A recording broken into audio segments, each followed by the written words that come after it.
मित्र हो, नमस्कार.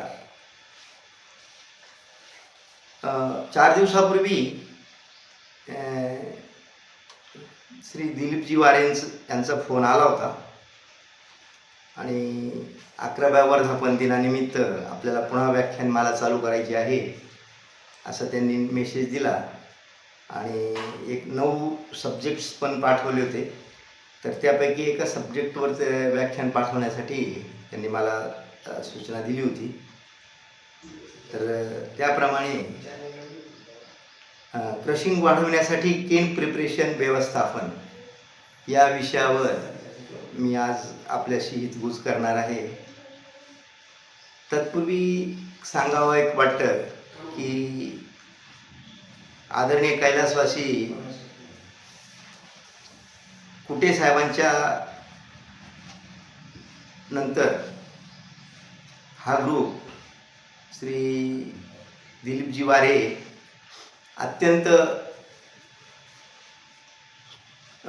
कर्तव्यदक्षपणाने चालवित आहे, तेवढ्याच तोलामोलाने चालवत आहेत. आणि म्हणूनच आज आपले 17 ग्रुप्स व 11,000 मेंबर्स या ग्रुपमध्ये झालेले आहेत. कदाचित मला वाटतं एवढा मोठा ग्रुप कुठल्या दुसऱ्या व्हॉट्सअपमध्ये असेल असं वाटत नाही. असो, श्री दिलीपजी वारे यांचं या बाबतीत अभिनंदनच केलं पाहिजे. दुसरं की विषयाचं नावच असं आहे की क्रशिंग वाढवण्यासाठी केन प्रिपरेशनचे व्यवस्थापन. आता क्रशिंग म्हणजे केन प्रिपरेशनचं जर व्यवस्थापन केलं तर क्रशिंग वाढतं. आहे विषयाचं जे नाव आहे तेच आपल्याला सांगतंय की जर केन प्रिपरेशनचं व्यवस्थापन केलं तर क्रशिंग वाढू शकतं. तर या बाबतीत माझा केस स्टडी म्हणून मी 2 कारखान्यांचा माझा अनुभव यात मांडणार आहे. तत्पूर्वी केन प्रिपरेशन किंवा केन प्रिपरेटरी इंडेक्स म्हणजे काय, आपण थोडंसं त्या बाबतीत एक साधं उदाहरण द्यायचं सांगितलं की आपण जर चपाती फक्त 4 तुकड्यांमध्येच चुरली आणि खायचं ठरवलं आणि त्यापेक्षा ती जर बारीक चुरून जर आपण खाल्ली तर जे बराचसा आपला खाण्याचा कॅपॅसिटी वाढते असं म्हणावं लागेल. तसंच आहे की ह्या ज्या ज्यूस सेल्स आहेत ऊसामध्ये त्या जास्तीत जास्त किती % ओपन होतात आणि हे काम मग आपण चॉपर, लेवलर जसा सेट असेल तसं आणि फायब्रायझर यामध्ये हे काम करतो. म्हणजे एक प्रकारे आपले जे प्रिपरेटरी डिव्हायसेस आहेत की त्याची इफिशियन्सीच आपल्याला या केन प्रिपरेशनमधून कळते. आणि तो केन प्रिपरेटरी इंडेक्स किती असावा की जेणेकरून मग आपल्याला जास्तीत जास्त मिल एक्स्ट्रॅक्शन मिळेल आणि त्या क्रशिंग कॅपॅसिटीचे त्यात वाढ होईल. तर आता प्रिपरेटरी इंडेक्स मोजण्यासाठी थोडंसं वेगवेगळ्या पद्धती आहेत. आता काही ठिकाणी मी बघितलं तर एक 500 gram bagasse plus 3 litres of water घेऊन तो एका बादलीमध्ये आपण ते मिक्सर 30 मिनिटाकरता स्टरिंग करतो. म्हणजे एक त्याला स्टरर द्यायचं, त्यांनी ते त्या व्यक्तीने ते 30 मिनिटं हलवायचं आणि तो त्यातनं जो ज्यूस निघेल त्या सोल्युशनचा आपण पोलॅरिमीटरवर बघायचा आणि त्याच प्रिपरेड केन सॅम्पलमधून नंतर मग 333 gram bagasse plus 2 litre water आणि ते 10 मिनिटाकरता हे मात्र रॅपिपोल एक्स्ट्रॅक्टरमध्ये फिरवायचं. म्हणजे पहिलं जे आहे ते हाताने त्याला आपण हँडपोल रिडिंग म्हणू आणि दुसरं जे आहे ते रॅपिपोल रिडिंग असं म्हणता येईल. मग पहिलं रिडिंग डिवायडेड बाय दुसरं रिडिंग इंटू 100 हा जो रेशिओ होतो तो म्हणजे प्रिपरेटरी इंडेक्स. फॉर एक्झाम्पल, जर आपला हँडपोलमुळे जो बगॅस पोल आला आहे, पोल रिडिंग आली आहे ती 5.18 आहे आणि रॅपिपोल एक्स्ट्रॅक्टरवरती 6.07 आली, तर 5.18 divided by 6.07 into 100 is equal to 85.34, म्हणजे आपला प्रिपरेटरी इंडेक्स 85.34 आला. तर आता ह्या प्रिपरेटरी इंडेक्स एक साधारण 85+ असावा, एक सर्वमान्य आहे की 85+ असावा, आणि साधारण 85 to 90 या दरम्यान जर प्रिपरेटरी इंडेक्स असेल तर तो चांगला प्रिपरेटरी इंडेक्सची रिडिंग ती चांगली आहे. त्याच्यामुळे आपलं ज्यूस एक्स्ट्रॅक्शन कॅपॅसिटीवर वाढ होऊ शकते. आणि एक 90च्या पुढे जर हा प्रिपरेटरी इंडेक्स गेला तर मग त्याच्यात डस्ट फॉर्मेशन आपण म्हणतो, थोडंसं बॅगॅसिलोचं प्रमाण ज्यूसमध्ये जातं आणि मग ते क्लॅरिफायरमध्ये थोडं सेटलिंगला फ्लॉकलंट्स जास्त डाव्या लागतात, वेळ जास्त लागतो वगैरे वगैरे. म्हणून म्हणजे 85 to 90 हा या रेंजमध्ये एक ऑप्टिमल फिगर 85+, म्हणजे 85 ही ऑप्टिमल फिगर आहे. 85 to 87-88 एवढा तर एक बेस्ट रिडिंग आहे. म्हणजे माझा अनुभवानुसार की मी जिथं जाईन तिथं असा प्रयत्न केलेला आहे की आपला 87 ते 88 हा प्रिपरेटरी इंडेक्स आला पाहिजे. आणि तेवढा इंडेक्स असेल तर मग बगॅस पोल बिलो 2 म्हणजे 1.8 1.9च्या रेंजमध्ये, मॉइश्चर पण बिलो 49, आणि प्रायमरी एक्स्ट्रॅक्शन 74-75 रेंजच्या 74-75 या रेंजमध्ये आलेलं आहे. त्यामुळे 85 to 88 ही माझ्या अनुभवाप्रमाणे मला भावलेली एक ती फिगर आहे. आणि मी जिथं गेलो तसं तो प्रयत्न केलेला आहे आणि त्याप्रमाणे तसे आता जस्ट सांगितल्याप्रमाणे रिझल्ट्स पण मिळालेले आहेत. आता ते हा प्रिपरेटरी इंडेक्स येण्याकरता आपण जे चॉपर लेवलर वगैरे तर सेटअप आहे, पण जे फायनल आपल्याला रिझल्ट मिळतो तो फायब्रायझरमध्ये. आणि फायब्रायझरमध्ये सेटिंग किती ठेवायचं, फीड ओपनिंग आणि डिस्चार्ज ओपनिंग यातही काही मतांतर असू शकतील, पण यातही माझा एक अनुभवावरून मलाही साधारण 120 mm फीड ओपनिंग आणि एक 15 ते 20 mm डिस्चार्ज ओपनिंग, हे जसं तुमचं फायब्रायझरचे नंबर ऑफ नाईफ्स अशी काय त्याची जी व्यवस्था असेल त्याप्रमाणे, तर इवन 10 mm डिस्चार्ज ओपनिंगपर्यंत पण मी एका कारखान्यात सेटिंग ठेवून खूप चांगले रिझल्ट्स मिळालेले आहेत. यापूर्वी जरा एक मी माझी ओळख करून द्यायची राहिली. मी मच्छिंद्र भोरकडे, ओंकार एंटरप्राइजेस, अहमदनगर. आणि खरं म्हणजे ओळख सुरुवातीलाच करून द्यायला हवी होती, असो काय हरकत नाही. आणि त्यामुळे मला जी फायब्रायझरचं सेटिंग मी जनरली जिथं गेलो की याप्रमाणे 100 ते 120 हे फीड ओपनिंग आणि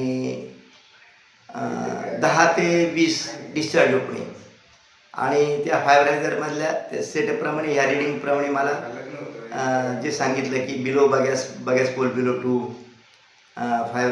मॉइश्चर बिलो 49 आणि प्रायमरी एक्स्ट्रॅक्टंट 74 to 75पर्यंत पण मिळालेले आहे. आणि त्यामुळे ती माझ्या मते ती एक ऑप्टिमल फिगर आहे असं आता इतर टेक्नॉलॉजीचं त्या बाबतीत काही वेगळे मत असेल, वेगळे अनुभव पण असतील, पण मी माझा जो अनुभव आहे तो सांगितला. नंतर मग हे प्रिपरेशन, गेन प्रिपरेशनचं व्यवस्थापन हे किती महत्त्वाचं आहे हे क्रशिंग वाढवण्यासाठी.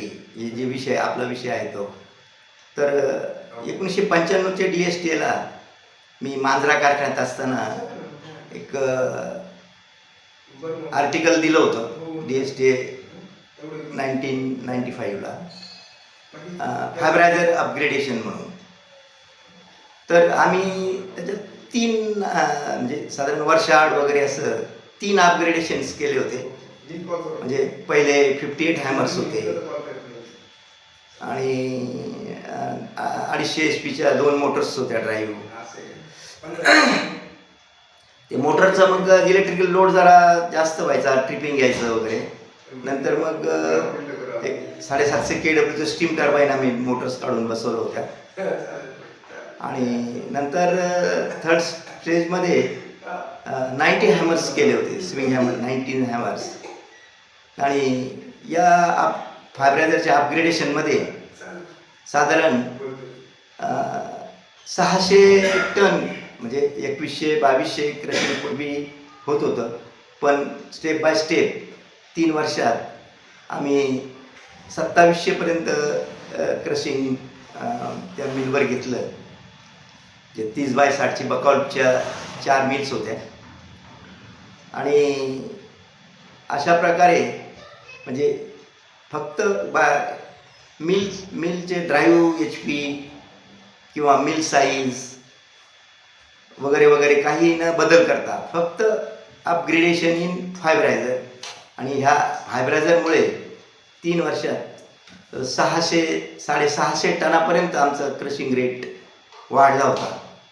त्यामुळे केन प्रिपरेशनचं व्यवस्थापन किती महत्त्वाचं आहे हे आपल्या लक्षात येईल.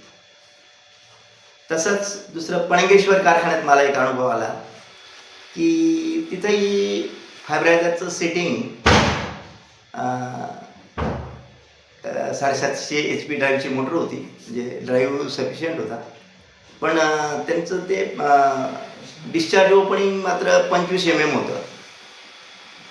आणि आता माझ्या कॅल्क्युलेशन्सप्रमाणे पूर्वी तिथं 1500-1600 क्रशिंग व्हायचं.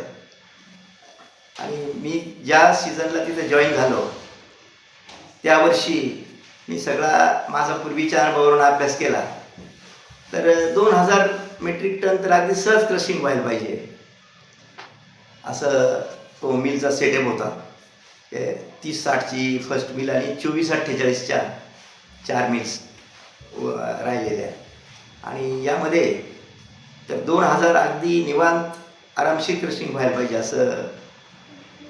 आणि मला असा अनुभव आला की आता इतरांच्या आग्रहामुळे म्हणा किंवा आम्ही आहे तेच 25 mm डिस्चार्ज सेटिंग ठेवलं फायब्रायझरचं आणि क्रशिंग चालू केलं. एक 4-5-6 दिवस गेले तर 1600 1600 अगदीच्या पुढे काही क्रशिंग जाईना. आणि माझ्या कॅल्क्युलेशन्सप्रमाणे तर आपल्याला 2000 तर क्रशिंग व्हायला पाहिजे. मग मी रनिंगमध्येच मिल फीडर्स A ग्रेडला वगैरे हाताशी घेऊन रनिंगमध्येच ते सेटिंग 25वरून 10 mm पर्यंत कमी केलं. त्याला काय आपल्याला थ्रेडिंग असतं, त्या थ्रेडिंगवरून किती आपण फीड सेटिंग कमी केलं वगैरे आपल्याला काढता येतं. म्हणजे हे काही फार अवघड गोष्ट नाही, सगळ्यांनाच माहिती आहे. आणि रनिंगमध्येच आम्ही कमी करत करत 10 mm पर्यंत डिस्चार्ज ओपनिंग जेव्हा कमी केलं तेव्हा दुसऱ्याच दिवशी फरक जाणवला. 1900-2000चं क्रशिंग सुरू झालं. आणि 2000 तर अगदीच सहज असं जीवू लागलं. आणि मग कर्मचाऱ्यांनाही उत्साह आला.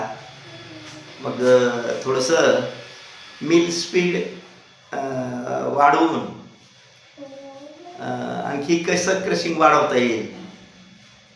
तर शेवटी तर 12/12/2005 म्हणजे मुंडे साहेबांचा वाढदिवसाच्या दिवशी 2365 क्रशिंग केलं. पण आता मिल स्पीड्स मात्र जवळजवळ 6.5 RPM आम्ही ठेवले होते. तेवढा तो गिअरबॉक्सचा रेशो वगैरे होता आणि सगळ्यांना उत्साह आला. त्यामुळे ठीक आहे की बुवा आज मुंडे साहेबांचा वाढदिवस आहे आणि मग त्या दिवशी 2365 क्रशिंग केलं. मग ते दुसऱ्या दिवशी मुंडे साहेबांचं अभिनंदन पण फोन आला वगैरे आणि परत त्यांनी मात्र सूचना दिली की आता ठीक आहे की इथून आपल्याला आपली अपेक्षा 2000 मेट्रिक टनाची होती आणि त्याकरता आपण एक्सपान्शन पण करणार होतो आणि आपल्याला लोन न मिळाल्यामुळे आपण एक्सपान्शन आपल्याला थांबवावं लागलं होतं. पण एक्सपान्शन न करताही तुम्ही सर्वांनी प्रयत्न करून अगदी 2000 जे आपलं अपेक्षित क्रशिंग होतं ते आपण क्रॉस केलं आहे. त्याबद्दल तुमचं सर्वांचं अभिनंदन केलं. अगदी नोव्हेंबर आणि डिसेंबर 2 महिन्यात 2060 एवढं ॲव्हरेज क्रशिंग पण मिळालं. जे सांगायचं तात्पर्य की केवळ फक्त प्रिपरेशन, केन प्रिपरेशनचं व्यवस्थापन, म्हणजे तो केन प्रिपरेशन जर आपण व्यवस्थित केलं, जे मी जे सांगितलं की माझ्या मते तो 85 ते 88 हा बेस्ट प्रिपरेटरी इंडेक्स आहे आणि त्याप्रमाणे आणि फायब्रायझरचं सेटिंग हे 100 ते 120 आणि फीड सेटिंग आणि डिस्चार्ज सेटिंग एक 10 ते 20 mm. तर अशा प्रकारे जर सेटिंग केलं तर निश्चितच आपल्याला जसं सांगितलं की 1600 वरून आम्ही डायरेक्ट 2021 पर्यंत क्रशिंग आमचं पनंगेश्वर कारखान्यात वाढलं आणि मांजरा कारखान्यातही जवळजवळ 600 स्टेप बाय स्टेप अपग्रेड करत गेलो फायब्रायझर. तसं जवळजवळ 600-650 मेट्रिक टनाने क्रशिंग रेट वाढला. जे यावरून आपल्याला कळतं की फायब्रायझर किंवा प्रिपरेटरी डिव्हायसेस किती महत्त्वाचे आहे आणि त्यातून मिळणारा आपल्याला प्रिपरेटरी इंडेक्स किती महत्त्वाचा आहे.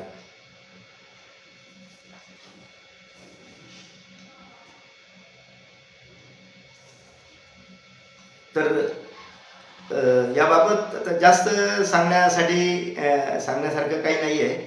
म्हणजे जे बेसिक आहे ते प्रिपरेटरी इंडेक्स. आता जर आपल्याला 85च्या खाली प्रिपरेटरी इंडेक्स मिळत असेल तर आपण फायब्रायझर सेटिंग क्लोज केलं पाहिजे किंवा आपले टिप्स जर ब्लंट झालेले असतील तर ते फायब्रायझरचे टिप्स ब्लंट केले पाहिजे. चॉपर लेवलरच्या नाईफ्स पण धारदार पाहिजेत. हे सगळं जर केलं तर निश्चितच आपल्याला 85+ हा प्रिपरेटरी इंडेक्स मिळतो आणि त्या प्रिपरेटरी इंडेक्सवर आपण मग आपले जे महत्त्वाचे रिझल्ट्स आहेत, bagasse fuel below 2, moisture below 90, 49, moisture below 49 आणि प्रायमरी एक्स्ट्रॅक्शन 74-75 जे ह्या फिगर्स आपण त्यात मिळू शकतो. अर्थात केवळ प्रिपरेशनमुळेच हे सगळं होतं असं नाही. त्यात हायड्रॉलिक प्रेशर आहे, मिल स्पीड्स आहेत, बाकी बऱ्याचशा गोष्टी आहे की पण त्यात इतर गोष्टींमध्ये प्रिपरेटरी इंडेक्स किंवा केन प्रिपरेशन हा एक मेजर फॅक्टर आहे की जेणेकरून आपण आपले मिलची इफिशियन्सी वाढवू शकतो, केन क्रशिंग कॅपॅसिटी वाढवू शकतो. जसं आता मिलची साईज आहे, पूर्वी अगदी 28-56च्या मिल्स होत्या, ते आता तर 24-48 झाल्या, 24-36. आता तर काय गोराळामध्ये 14-28 आणि 14x14 इतक्या छोट्या मिल आल्या. पण मिल साईज वाढत आता 28-56 वरून आपण 30-60, तर 36-78 करत आता 45-90, 55-110 पर्यंत पण आपण आता म्हणजे क्रशिंग मिल साईज वाढली तर क्रशिंग वाढणार आहेच. पण केन प्रिपरेशनही आपण जर वाढवलं तर त्यात केन प्रिपरेशनमुळे पण आपल्याला क्रशिंग रेट वाढवण्यास मदत होणार आहे आणि केन प्रिपरेशनमुळे तुम्हाला पर्यायाने तुमचा ड्राईव्हवरील लोड पण कमी होणार आहे आणि अशा प्रकारे हे केन प्रिपरेशनचं व्यवस्थापन, क्रशिंग वाढवण्यासाठी केन प्रिपरेशनचे व्यवस्थापन हे फार महत्त्वाचं आहे. हा विषय पण म्हणजे दिलीपजी वारेंनी मांडताना त्या विषयाचं नावच क्रशिंग वाढवण्यासाठी केन प्रिपरेशनचे व्यवस्थापन असं ते नाव पण त्या विषयाला अगदी योग्य दिलेलं आहे. आणि त्याप्रमाणे ते कसं होऊ शकतं किंवा ते कसं योग्य आहे मी माझ्या 2 ठिकाणच्या अनुभवाने, इतरही ठिकाणचा अनुभव आहेत, पण आता हे 2 अनुभव जास्त बोलके आहेत आणि ते मी आपल्यापुढे कथन केले. आता इतरही टेक्नॉक्रॅट्सचे काही वेगवेगळी मतं असतील याबाबत, तर ती आपण चर्चांती बघूच. आणि शेवटी आपण माझं हे व्याख्यान शांतपणे ऐकून घेतलं त्याबद्दल आपल्या सर्वांचे धन्यवाद.